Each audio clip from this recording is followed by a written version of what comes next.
I'm one of those failure to success stories, trust me. I know it is to be at rock bottom at times. They called me a while back about doing this speech, and I got pretty excited because it's a privilege to me. I was one of those people who was kind of down and out with not much to go on in life. Had lost all my hope, didn't care anymore, wasn't really benefiting my family. And I went to a job fair. And while at the job fair, I says, I'm tired. I've been about 20 job fairs, won't nobody hire me. Temp services wouldn't even do anything with me. Why? I had been ill for 2 years. And being ill for 2 years, when I came back and searched jobs for a year, I had no credit, I had nobody to vouch for me. Every place I had been had closed their doors. So when I went to the last job fair, I said, I think I'm gonna give up and just not go back anymore. And when I left out of it and I went in the hallway, there was something on the inside spoke to me and says, why don't you just go just maybe one more time? And so I decided to make that one more turn in there.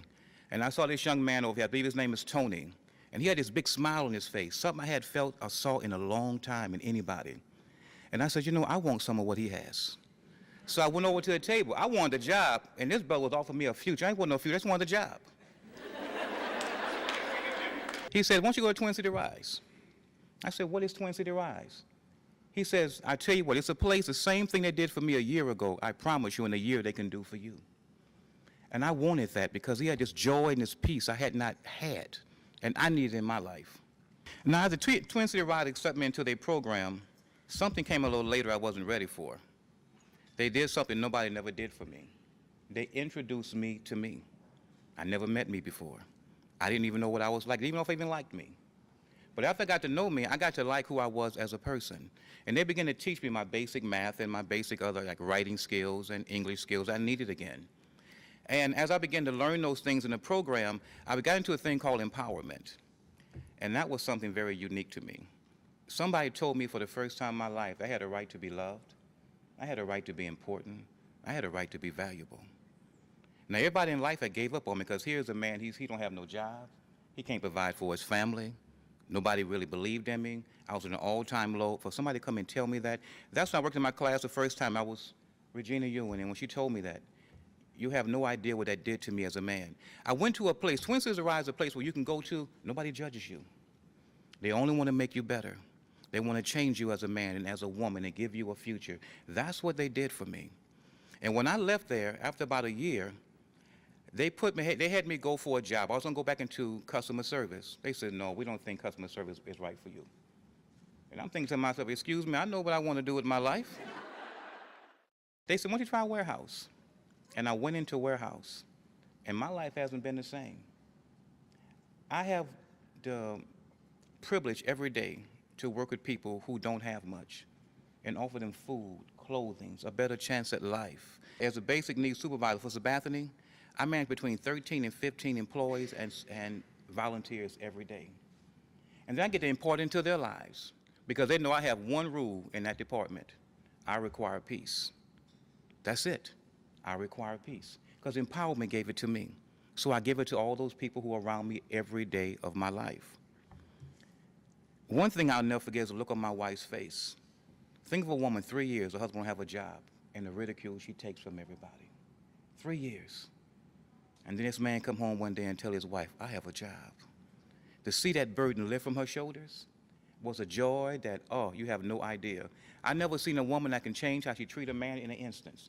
But you go home.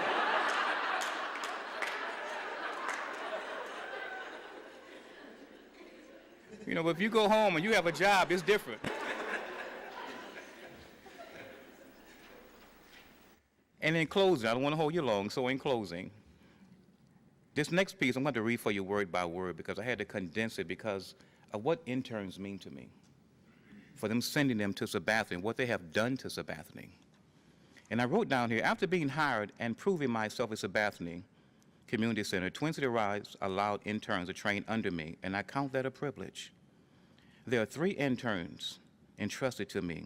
It's wonderful to be able to help out Twin City Rise and allow interns to train under me. I remember clearly the day that Cherie sat across the table from me and my supervisor, Sandra Richardson, who's also with me here today, supporting me, and I thank you. And asked, could they place interns at Sabathani? It's hard to articulate the way I felt at that very moment, but I can say it was an incredible joy. The interns have changed. This is one thing I greatly believe in about the interns that they have sent me. The interns have changed the way we do things in the basic needs department and have and continue to help bring it to a level of excellence that I could have never done without them. The interns being trained by me get not only to learn on-the-job training, they get to see me walk in empowerment all day. They get to see why empowerment is so important in one's life. I am living proof that your investments into Twin City Rise are well worth it. A man who was once without hope has the privilege of bringing hope and joy into the lives of many on a daily basis. Thank you for your investment in Twin City Rise, and thank Twin City Rise for believing in me. Again, I would say thank you to the entire Twin City Rise staff and to all stakeholders who have and continue to support this great organization, Twin City Rise. Thank you.